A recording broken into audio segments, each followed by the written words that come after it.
is coming from my motorhome as always, and I'm now just trying to set final stage of setting it up. It's very awkward setting this thing up because the telephone is so delicate that if you touch it and then it sort of it either goes off completely or comes on or something like that. And at the same time, what I'm trying to do is so when people actually send questions in and do things like this, I do like to see what's actually coming in. And so I'm just trying to, I have to unfortunately set that one up at exactly the same time, which is what I'm in the process of doing right now. And for some reason I just can't find where the content is. So how about that one then? Anyway, so what I wanted to talk about today is I got this question asked about the video yesterday. Was the question was, can I talk about my top 5 vans or my top 5 vans in a certain class, or to do something like this? Now, if you were to set up a YouTube channel, then one of the things that you might want to do is to actually do things like a top 5 or something like this. So if you've got a channel related to ladies' handbags or something like that, then what you'd probably want to do is to have a something along the lines of the top 5 handbags. Or if you've got something like if you sell tanks, then you might want to say the top 5 tanks, water tanks, gas tanks, tanks with tracks, something like that. These are things that certainly would want to do, because people do like that. Now, I will mention people online.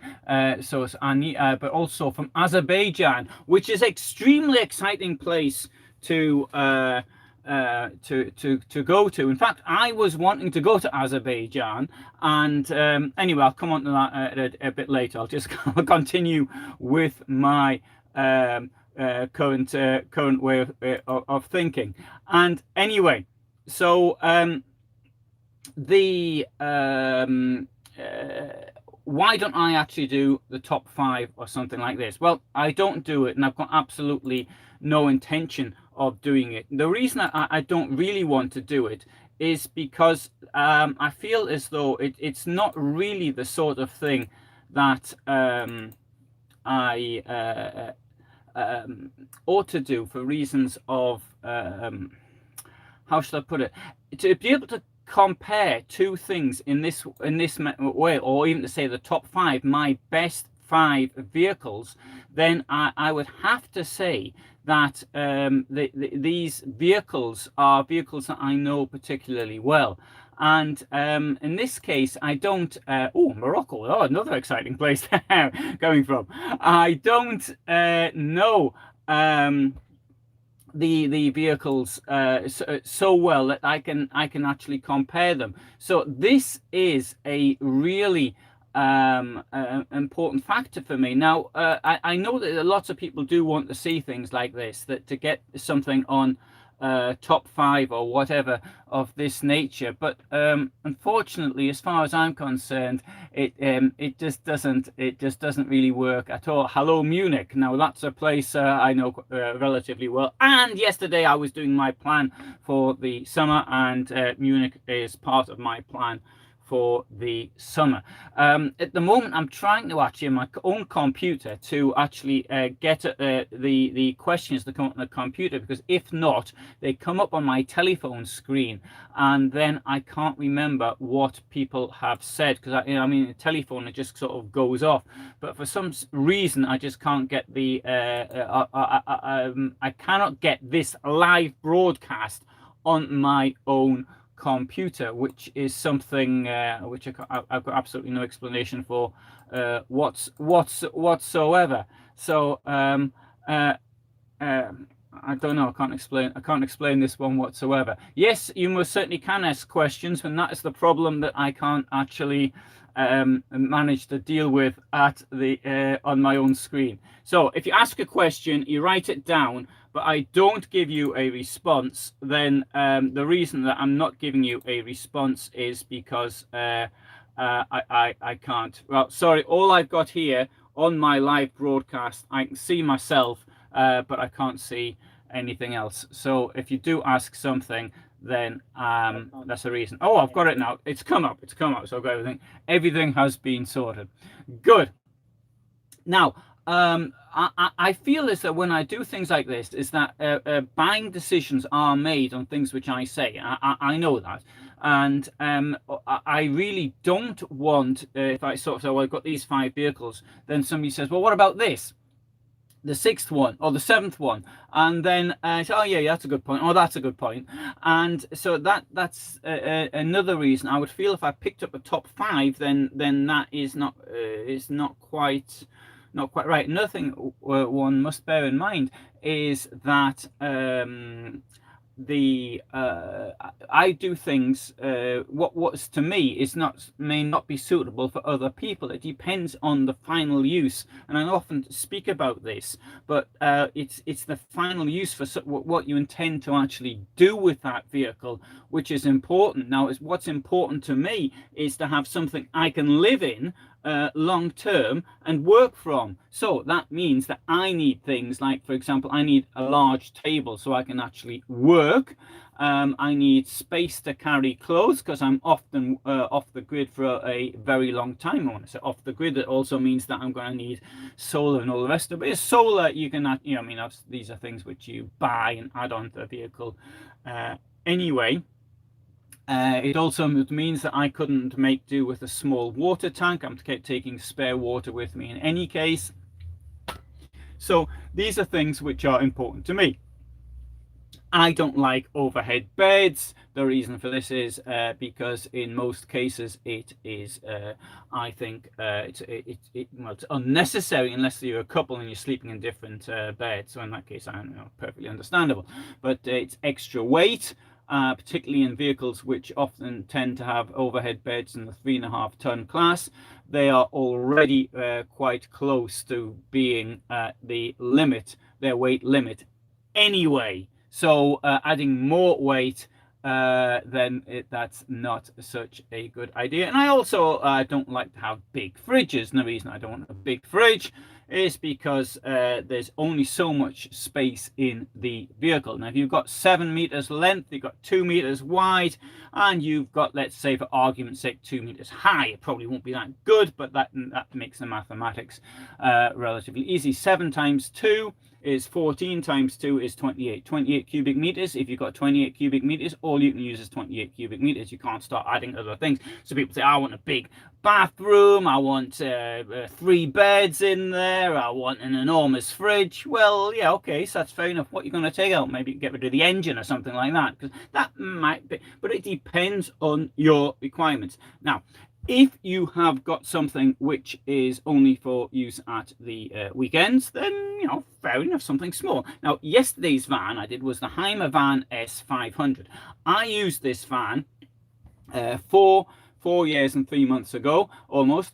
And to me, it stuck in my mind all the time as the best van that I have ever used. And I mean, best, though, for the circumstances which I had it. That is to say, knocking around southern Germany in the winter when the temperature was minus 17. So that was utterly brilliant time to actually use in. Fantastic test, and it kept me very, very warm, which for me, when the temperature is minus 17 outside, I do appreciate. So that was that's how I saw something which was ideal. But long-term use, it wouldn't be so good because I can't carry all my stuff with me and all the rest of it. Okay, the fridge was small, so didn't have an overhead bed or anything like that. But I couldn't carry spare clothes. Now, for me, I want to be off the grid. I don't really have to worry about getting to a laundrette every other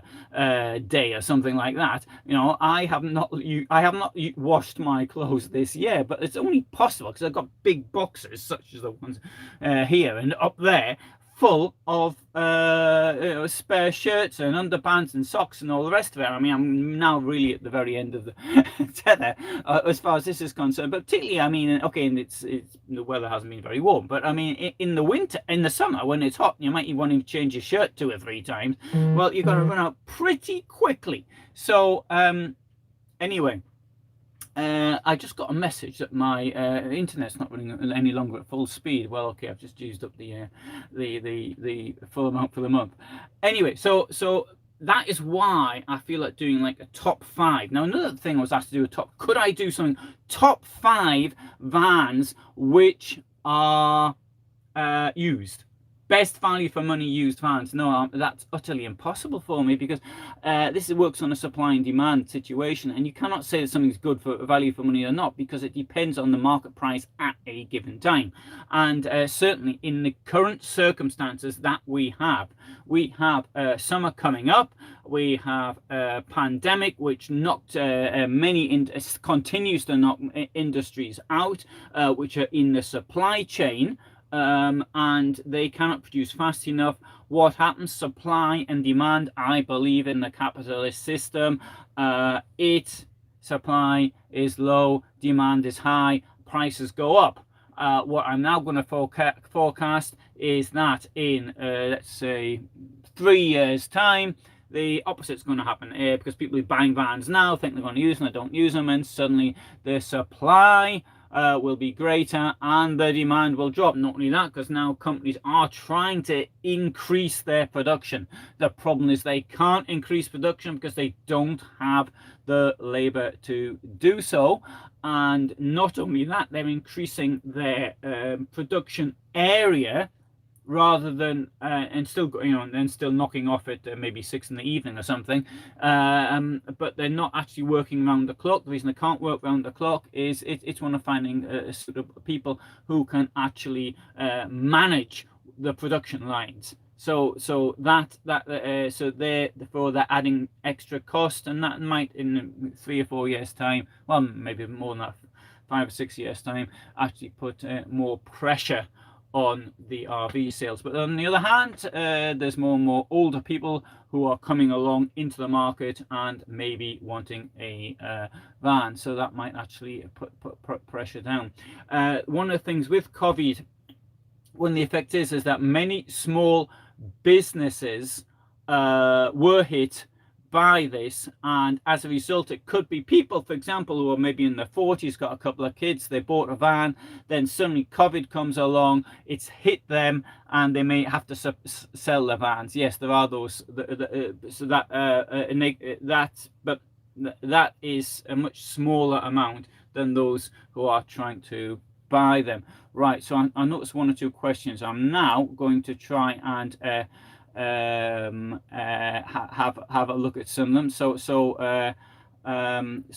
regards to Munich, Azerbaijan and Morocco, as I've said. Driving side of a big RV, yeah. So Michael asks about how the driving side of big RVs, such as active suspension, hill braking, as the driving part, is my opinion, is equally important as the living. Yes, that is a really good question, actually, and this is something above all which I'd like to address in 4x4, but I don't know enough about it, because I mean, my experience with 4x4s was when I was in the army, and then using vehicles which were then probably about 30 years old, and so that was quite a long time ago. So I was sort of talking about the middle of the 20th century.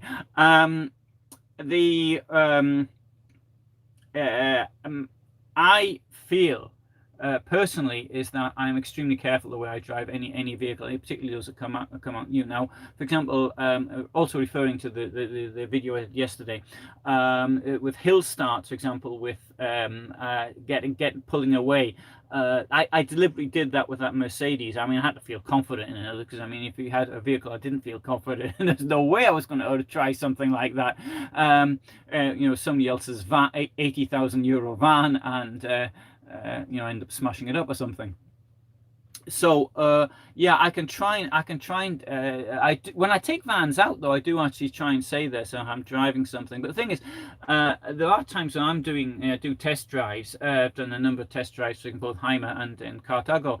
But the thing is, I'm with somebody. I mean, with Hymer people are a bit more.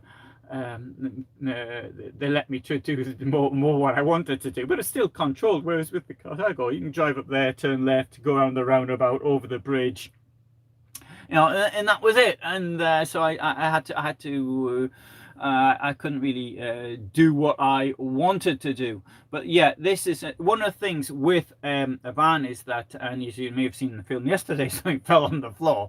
In fact, I didn't fall on the floor during the film. It actually, it fallen on the floor earlier. It's happened to me many times. I've left something somewhere and then bang, it's on the floor. I mean, one time in three, I leave one of the drawers open. So, and I've been living in a van now for 10 years. So if somebody doesn't do it, then it's probably right. So my thoughts on incinerator toilets. There's a company called Cinderella, which is based in Norway, and they do these toilets. So what you do is you use it as a toilet, and then your waste gets burnt off. You may think, hey, that's a bit odd. How can you burn it off? Well, no, it's not that odd, really, because you think that what's coming out your body is largely flammable. And so what it does is it sort of burns it off, and then you take the ashes down and dump them somewhere. And I think that the gas consumption is obviously pretty high. I don't think I'd put. I don't think I think really it's going over the top. If I were going to put in a toilet, maybe I'd use one of these composting toilets. I mean, a composting toilet will cost around €1,000. Sort of the normal sort of toilets you get from Thetford and Dometic, etc. They cost around. I think I paid. Can't remember now. 650, I think I paid. So there is a slight difference. The toilets which are composting toilets, you urinate in the one part of it, and you defecate into the second part. It's got two like holes in it, and like normal toilets only have one hole. And so you separate your waste. And whereas I would. When I'm out anywhere, to separate my waste anyway, so I'll urinate into something else. Of course, if you got a woman with you, you just can't. She brought the subject up of it, but I wouldn't even suggest. I certainly wouldn't suggest it. Anyway, so Maximus asks, what do I think about American campers? I see a lot of US citizens complaining about the poor quality build. Yeah, actually. If people complain about them on the internet and say think that what we've got in Europe is much better, then I wouldn't actually take it all that. I wouldn't take it seriously, but I mean, I just thought people think the grass is greener on the other side. Having said that, I've met plenty of people from Europe who's gone there to the United States and complained about the quality of the build as well. Yeah, I mean, there's some things like, for example, the wood in construction in the United States is still. I mean, here I don't think anybody does that anymore, and. Yeah, I've heard this very, very frequently. Also, in the United States, the RVs tend to cost a lot more. Of course, I mean, some are really far more luxurious. Not we've got a sort of big palace on wheels. But I personally, if somebody said to me, do you want to have one? Then I'd have it. But I wouldn't actually. So I haven't got particularly positive, put it that way. Now that Thor, which has bought Hymer, we might hope that some of the Hymer expertise would go into Thor. Then I know there are people who've got other ideas about Thor that say that they just buy it out. They just bought it out, so they'll run Hymer down into the ground, try pushing them on cost and things like that. I think from a business point of view, that would be a major mistake. Hymer's got a particularly high opinion. And I didn't talk about my top 5 brands, but one of them is Hymer. And but I think that with it, we've had the problem with COVID, which is really this will be a 2-year problem being set back. So what might have happened in 2024 will not happen in 2026. But I think that we will see improvements in the United States.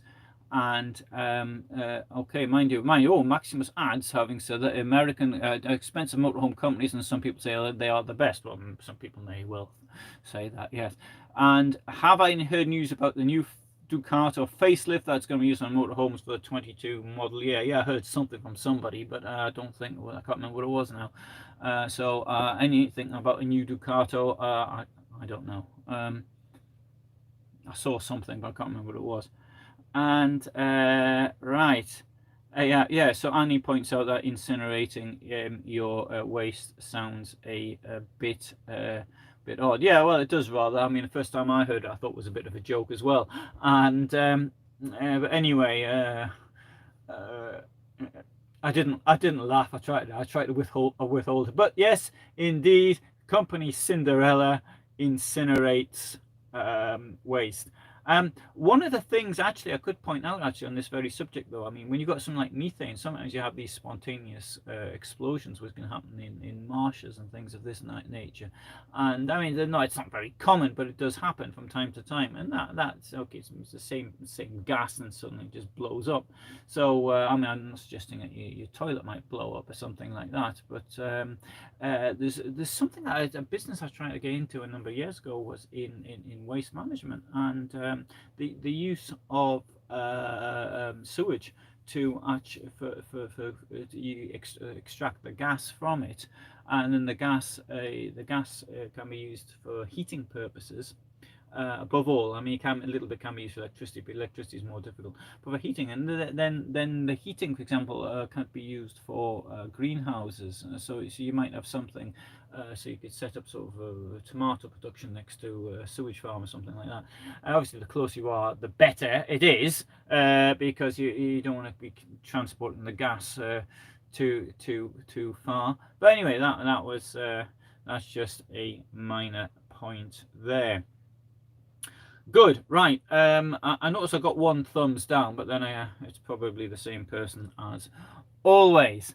Right, so the objective today was to answer that one question about the why don't I write what are my top 5. And if I was going to give you my top 5 companies, in fact, I would give I don't know. Thing is, it is my personal taste, what I like. You see, this is me, so it reflects what I think looks nice. I mean, it might be the same stuff. Everybody looks nice. Like, to give an example, there's one company called EuraMobil, and I think. No, tonight I've got Challenger, but anyway, I've got one or two of their vans which I've still got to show from the 2021 collection, which inside are really nice, and it didn't look like that a few years ago, but now they've started to really attractive looking vans inside. And I think I'd rather have a Carthago or a Hymer simply because their double floor is much better, but or much bigger. But all the same, it's EuraMobil is really very attractive inside. But for me, the most important factor is storage, and I think storage or keeping warm, that's really important as well. And so these two are particularly, okay, I've just spent a winter in a very cold place, and so it's really good to actually to keep warm. Anyway, so I've got Rodney sends his best wishes from Rodney, and I thought, wow, Rodney must be a place, but it's not. It's obviously his name. So regards to Rodney. Okay, right. So thanks very much for being here, and I hope that was interesting. I always have a problem at the start of doing these things because it's so fiddly. Setting up the camera, because once you've got it, I'll have to do an example here. So there's the gimbal, right? Pretend that's the gimbal. So the camera goes in the gimbal like that, and then I'm trying to push buttons, and then I'm trying to get the internet on the computer as well. So if then so the screen's got letters on, I'm trying delicately to move it around, but because sometimes you've got things up here and I can't get it that bit up here, and it gets in the way. And so that's why there may be problems. But anyway, I'm getting better at it. I did want to do something outside, but it's been pouring with rain here, and I didn't really want to. It has to be one of those ones I was walking around. and I think I really, if to see people's questions, I need to actually to sit down and do it. So thanks very much for being here. Sorry, when my broadcast starts at 4 o'clock in the Saturday afternoon in the UK, 5 o'clock Central European time, and if I remember rightly, it's 11 o'clock in Texas. I can't quite remember, or at least in Western Texas, maybe Eastern Texas is 10 o'clock. And that's as far as I remember on the time. But anyway, this will stay up. So Maxim asks, people live in Morocco, it'll cost the same amount of money if I bought a motorhome in the EU or in Morocco. No, it'll cost you more if you buy it in Morocco. I don't know what Moroccan prices are, but if it's got to be, first of all, you've got import duties, and then I don't know what I don't know the rules are, and maybe excise duties as well on top of that. Having said that, so that would be cheaper to buy a US model or a European. I suspect it'd be cheaper to buy a European. I seem to recall I remember an article in the press that 1987, where Morocco wanted to have a trade agreement with the EEC, as it still was then. sorry, I'll just have a quick drink of this cold coffee. And so as far as I'm aware, Morocco will it may have a trade-free agreement, a free trade agreement. I don't know, but all the same, if there's excise to be paid, then that. But if you buy a vehicle yourself in another country and you take it to wherever it is that you live, the problem here is that if you need service, and you will need service, this is a motorhome. Then that is really, I don't think that's a good idea. I think you should really buy a motorhome from where the country you live, or close to where you live. I mean, if you live on the border, if you lived in Strasbourg in France, there's not a problem buying it in Germany. In fact, it's probably better buying it in Germany isn't so in Paris. But you will definitely need service on the van. This is 100. It's guaranteed. Something is going to go wrong, and because that's the way they are. There's too many things that go wrong, too many parts. I mean, it's not like cars where if you bought a car, I mean, something went wrong, you think would be pretty disgusted. But there is so many things. It takes a couple of years for everything to stop breaking, and then you use it for a couple of years and everything starts breaking again. Anyway, good. Okay. And what do I think of British motorhomes compared to European United Kingdom still is in Europe, but non-British European van. I think that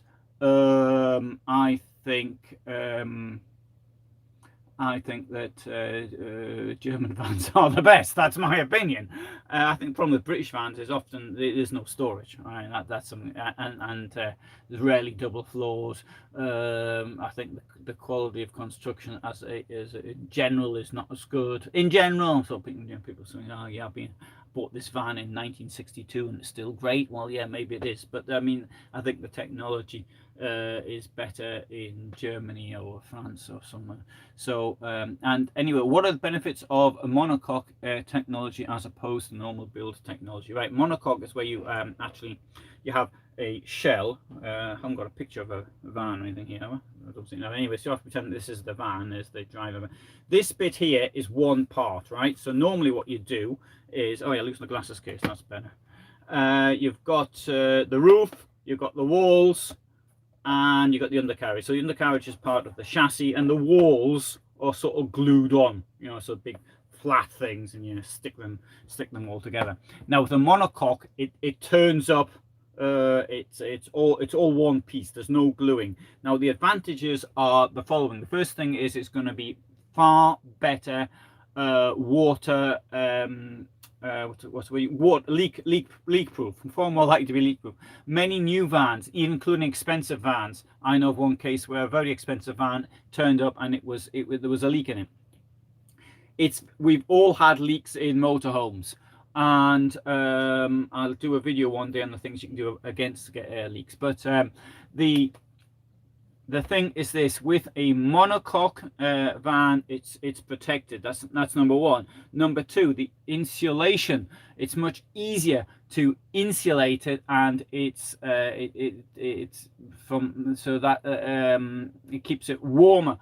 It's got the protection to a large extent against thermal bridges, which can actually occur when you have to stick the walls together. And the third part is it probably looks better. So right, and so good. So Folding says that European campers have got more storage. Yes, and has just bought Hymer. Okay, so Maximus said there are no motorhome companies in Morocco. I bet there are, though. I bet there are dealerships. I don't know, but I'd be extremely surprised if there wasn't a way of a dealership. There's no production, I know that, but I bet there are dealers in Morocco. Anyway, I don't know. Larry says thanks for being off to work. Right, so Larry's off to work, and yeah. So Rodney asks about La Strada.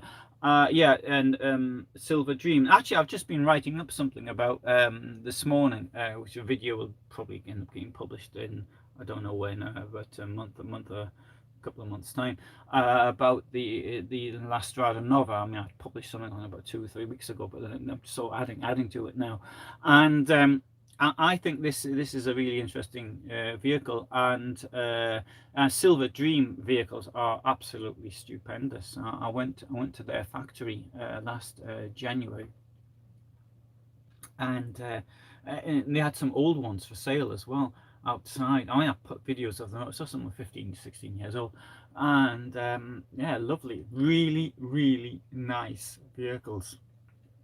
Look really good. And hello to Jacqueline, and who has bought another camper instead of a Bürstner. Bürstner vans are Bürstner manufactured in Kehl, in western Germany, near the French border. Very nice looking vans, in my opinion, part of Hymer. Is the American ownership of Hymer a good thing or not? I believe in the capitalist system, as I've already pointed out, and this is the way capitalism works. And people buy shares in, anybody can buy shares in a company if it's a public limited company. I think Hymer's not quoted on the. It's a private. It's a private company, and if you had enough money, you could buy the shares in it. Is it good that they are Americans? It depends what they intend to do.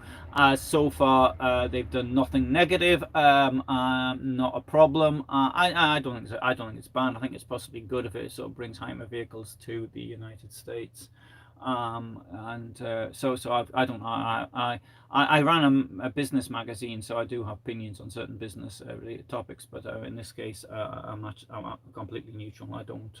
I always give people the benefit of the doubt anyway. I can't think of any takeovers where it actually within a motorhome world where you actually saw vehicles being the companies being run down by the new owners. There's another thing as well, actually curious, coming off the subject a little bit, but the boss of Trigano now appears in the Forbes list of the top 30, I think it is, and another one, but top 30 richest people in France. I think he's worth about 1.5 billion. So he's the person. He didn't start Trigano.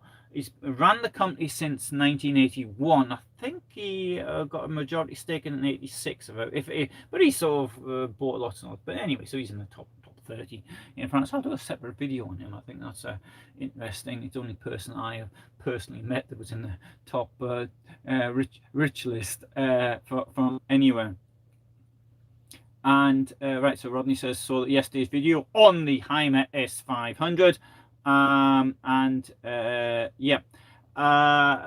Oh, on chassis construction. Sorry, not my yesterday's video, but watch the video yesterday. Yes, you can see actually I did how the Alco makes the chassis. So I went to the Alco plant 2 years ago, and you can see how. So you've got the well.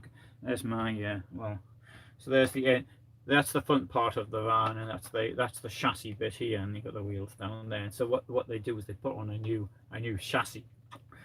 So so they turn up the plant with just the engine, if you like, the motor. But not in the two front wheels, and so anyway, and great, super. Oh, I see Jacqueline says that the Bürstner dealer couldn't deliver this year, so they dropped out the sale. Right, yeah, I'm surprised that. Yeah, I'm not surprised that they couldn't. Oh, you got your money back. Okay. Yeah. Okay. Well, that's very honest of them. I mean, yeah. In the circumstances, I'm not surprised they couldn't deliver. Absolutely are. I mean, very, very, very honest. What I suggest to everybody is don't buy a new vehicle, get a used one. You might think, well, if somebody's selling it now, must be something wrong with it. Yeah, well, that could be the case. Or you get somebody to build it for you. But I don't know anybody who can actually build a vehicle on time. Dort Common Declowns asks if I have tested an electric motorhome. Well, I've been in one, but I haven't actually driven one. The driving. Oh, sorry, everybody, lots of people driven electric vehicles now. I drove an electric vehicle in 1998 the first time. 1997, sorry, 1997. I haven't. There aren't any real electric vans. I mean, there's a company in Offenbach, south of Frankfurt, who actually he does small, so he's like a garage really, but he converts the VW campers into electric vehicles, and so he does it. But a large part of the rear is it's the fuel tank. It's in all these batteries in the back. So it takes a fair bit of work. So no, I haven't tested one. I honestly don't think it's now. I mean, I was quite excited about this, but I think that it's not really likely to happen.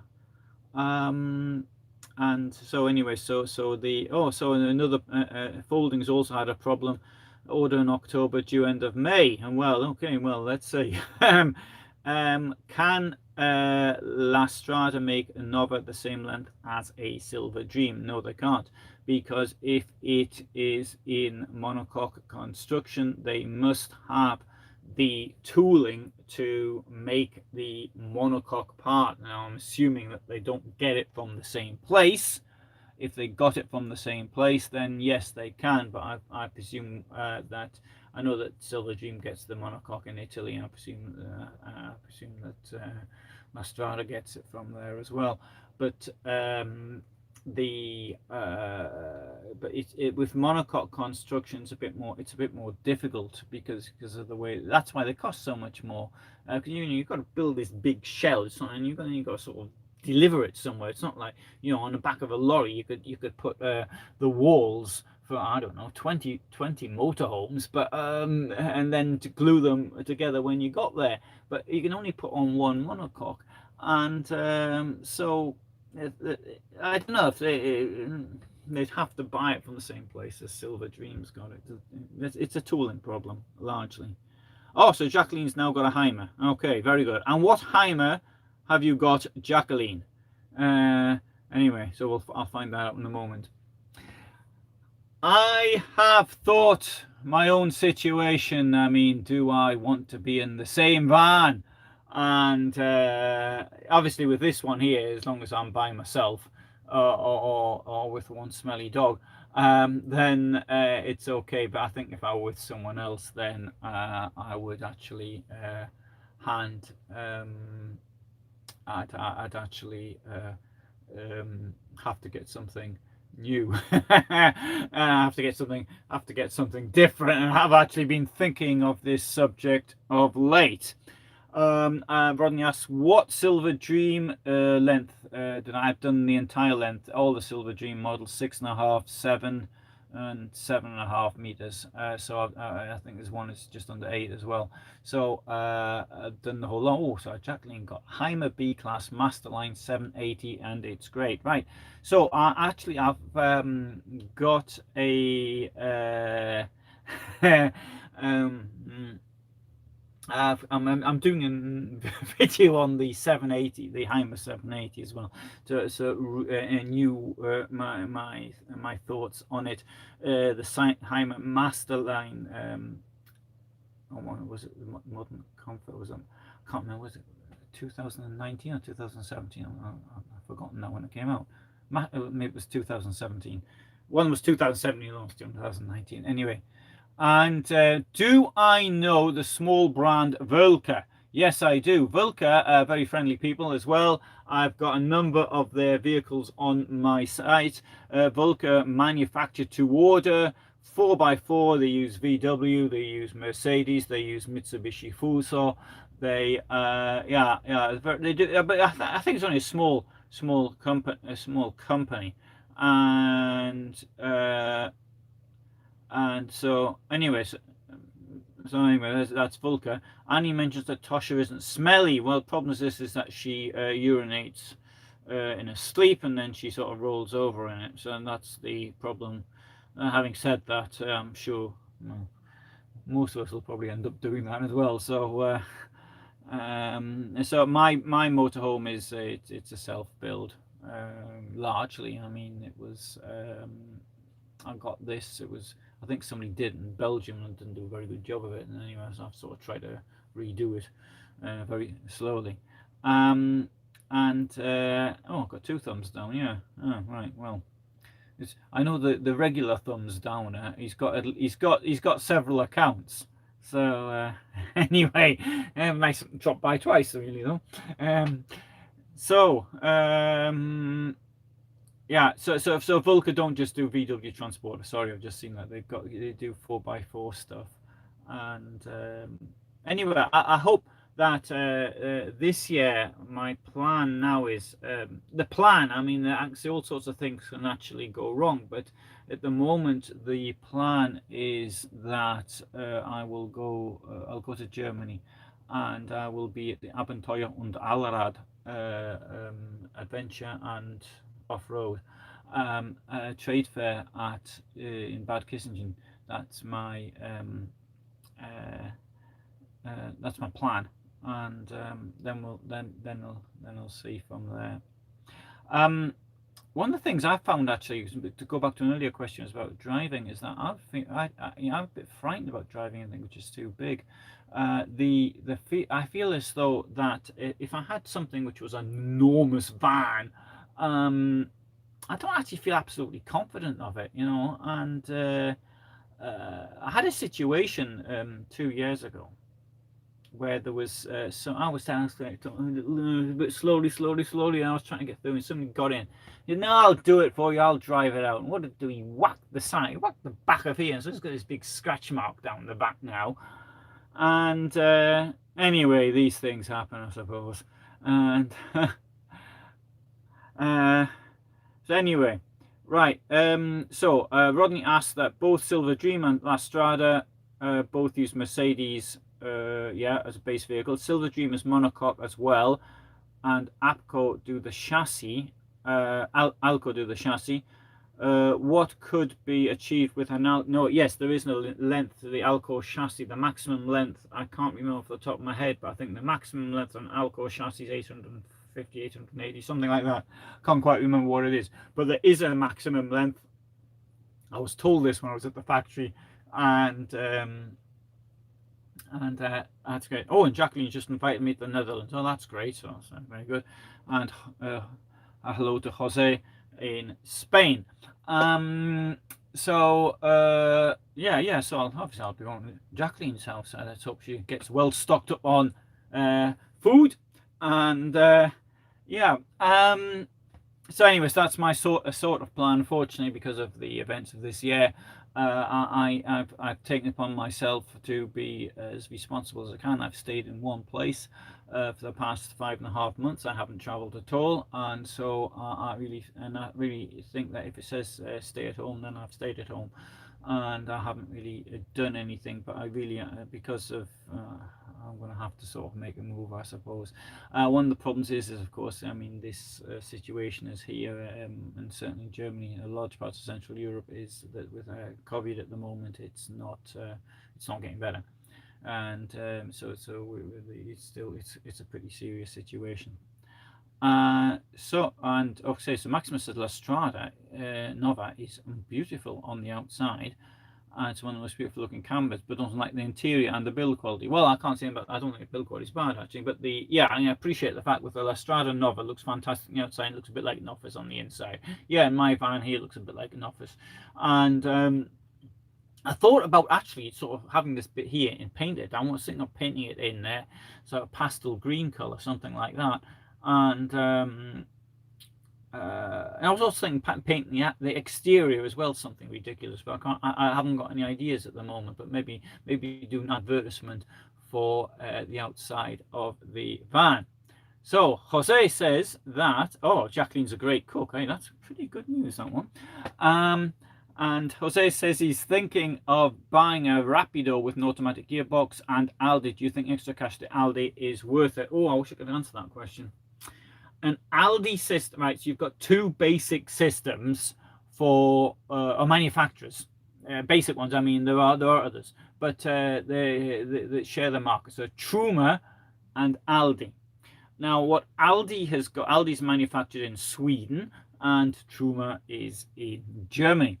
And what Aldi's got is they've got I don't know which system that is in the Rapido that Jose is talking about, but you could have a system that's very similar to central heating with pipes. There's that one, and for example, I don't think you can get this in the Rapido, but you would get in the Morello, for example, where they've got the pipes in the floor.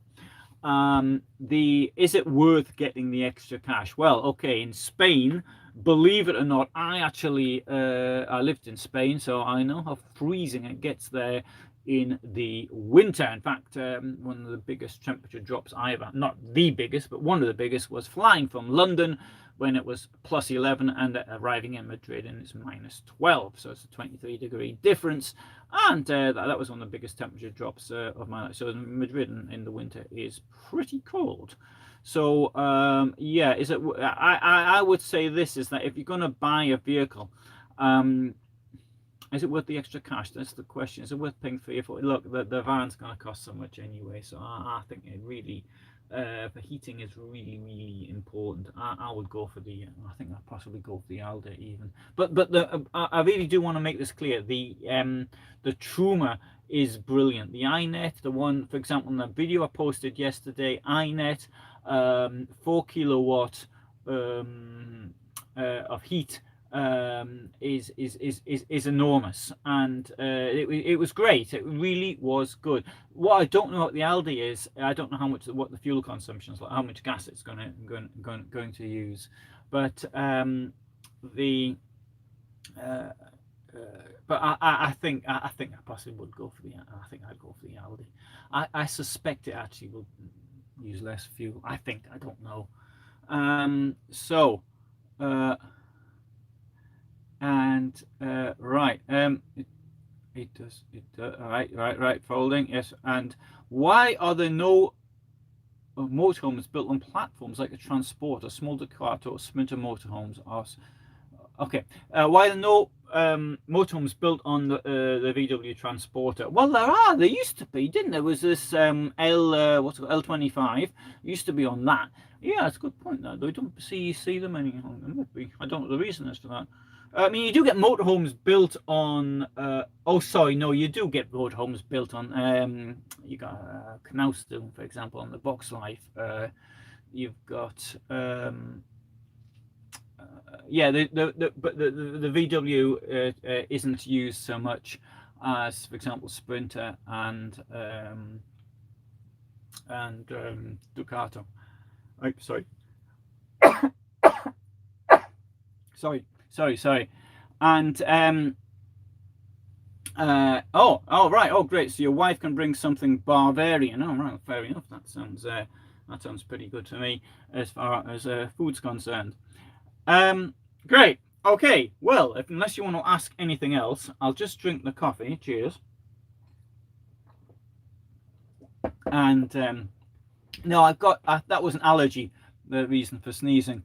Unfortunately, I do have a number of allergies, and they're supposed to get better with age. As you get older, your allergies are supposed to get less, but and they don't. No problem, Jose. I hope that's just my opinion. I mean, I don't, you know, I don't really know, but no, nothing wrong with that cough. It was it's an allergic cough, and good.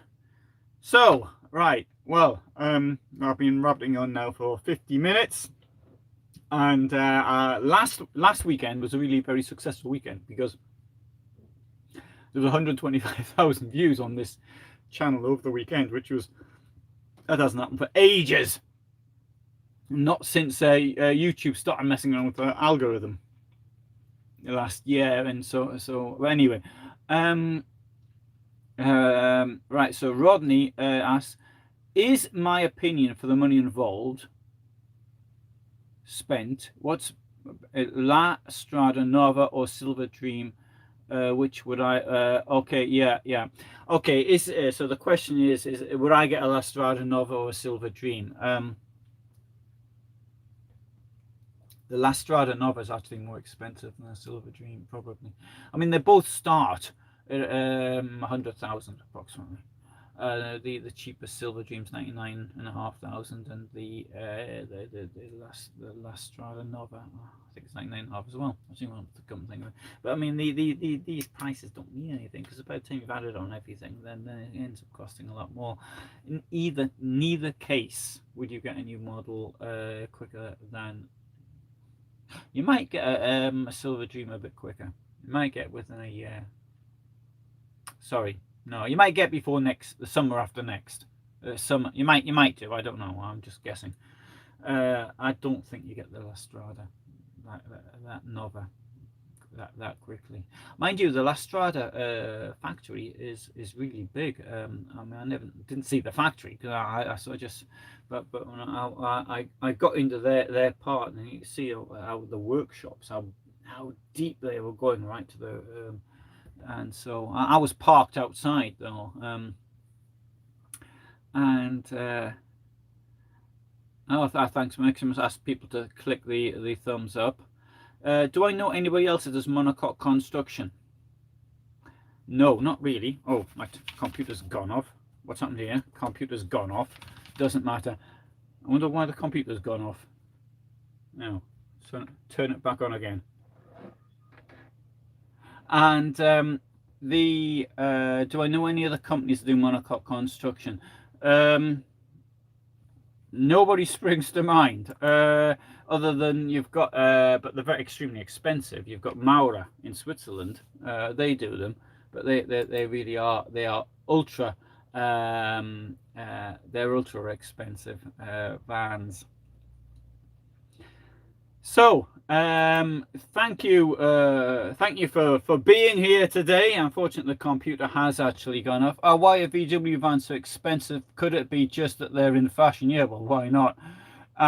It could yeah, it could well be that they are. Prices depend. It's supply and demand. This is capitalism, and so this is the reason. This is the reason why. I'm guessing it lasts Strada's 18 months. I don't know. I'm just guessing, but I mean, it's just it's logical. The reason it's this supply and demand. They cannot recruit the staff to make them. They haven't got the space to make them any quicker. They've had their supply lines hit by COVID, and it could be some screw which for the Truma, which is manufactured by another company, which supplies another company, which supplies Truma, which supplies the manufacturer. So it's a huge. This is how supply chains work, and just-in-time deliveries work. It's a very long if that one screw is missing, then the whole motorhome, which costs pennies, like 10 cents for a screw or something, but it stops the entire 100,000 euro motorhome coming out at the end. That is how supply chains work, and that's the way things are. So that's why you have to wait so long to get a van right now. Okay, well, as I have no longer got access via my computer, and should a lot of people say something quickly, I can't actually answer it. Thank you very much for being here. Is there any dealership in the UK for La Strada and Silver Dream? As far as I'm aware, there isn't. Last Silver Dream asked me once if I could get them fixed up with I can't. And as far as La Strada is concerned, they don't need dealerships anywhere else. They've just they've got everything. And Brighton just arrived, and thanks very much for dropping in. And I know that we agree on things other than on not only on motorhomes but also on economics. So thanks very much for being here. Unfortunately, I see out my window here, it started to rain again. And but I think I'm going to go out because I've been in for most of the day. And okay, well, actually, these videos are at the same time. It's 5 o'clock Central European time, unless you're in the Canary Islands, in which case it's 4. And every Saturday afternoon. Oh, and so Brighton's just been 60 km bicycle ride. Oh, well done. So thanks to Maximus in Morocco and Rodney in the UK, and Brighton wants to speak to Annie. Okay, right, and Jacqueline, who I shall be dropping around to see.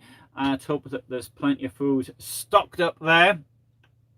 And all the best from Poland.